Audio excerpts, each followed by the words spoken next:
was talking to my mom. She's in her 90s, and she's going strong. Whenever I talk to her, she has a new man in her life. I'm like, Mom, where do you meet all these guys? She said there's a website for people my age. It's called carbondating.com.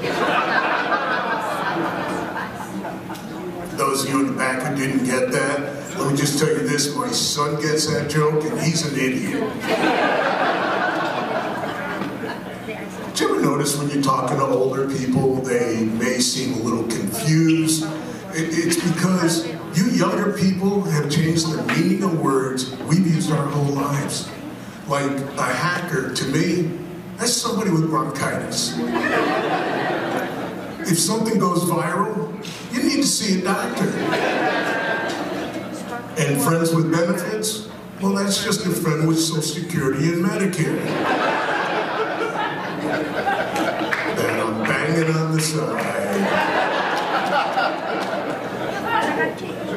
A friend of mine asked me if I wanted to perform at his gay comedy club. I go, sure. Wait, what do you mean by perform?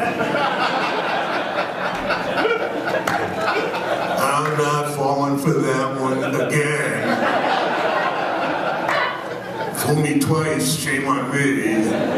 Fool me a third time, I'm going to question my sexuality. I recently lost over 100 pounds. It's a journey. I mean, it really was. First thing I did was join a gym, and that was really unpleasant. The guy that runs my gym was a real jerk. I was on the exercise bike one day for an hour and a half. An hour and a half. And the manager comes over and goes, sir, if you're not gonna pedal.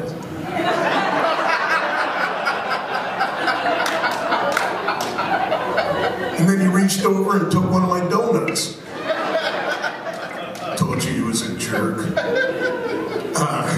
And diets, some of you can probably relate. I've been on and off every single diet at least 2 or 3 times. Hell, I've been on and off Jenny Craig more times than her husband. My wife, who I lovingly refer to as my little dream killer, she said, you know, Melanie Jardoff lost 50 pounds just by seeing a therapist. You should try it. And besides, you know, you're always acting angry. I said, I'm not acting. So I'm seeing a therapist. She's really frustrated with me. She's like, in the session, oh my God, let's try something different. Let's play a fantasy game. If you could do it over, would you marry your wife again? I said, no. She said, what if that meant you wouldn't have the same kid you have today? I was like, oh, this kid just keeps getting better and better. My good friend Murray has Parkinson's disease, and he's doing really well, you know, other than he's got the tremors in his hands, and we're like really close. And sometimes I try not to be so close, especially when he's drinking a beer. Even worse, I take another step back when he's at the urinal. Especially if he's holding the beer at the time. Because you have no idea where the spray's coming from. Our little grandkids play soccer together. And we were at a game one day and I'm standing there with Murray. And I'm looking around. I'm like, dude, your hands are really freaking the little kids out. Can you do something about it?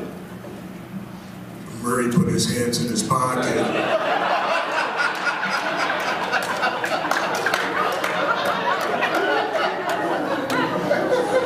Murray's court date is next Tuesday. Ladies and gentlemen, you've been a little slice of heaven. I'm Joel Brill.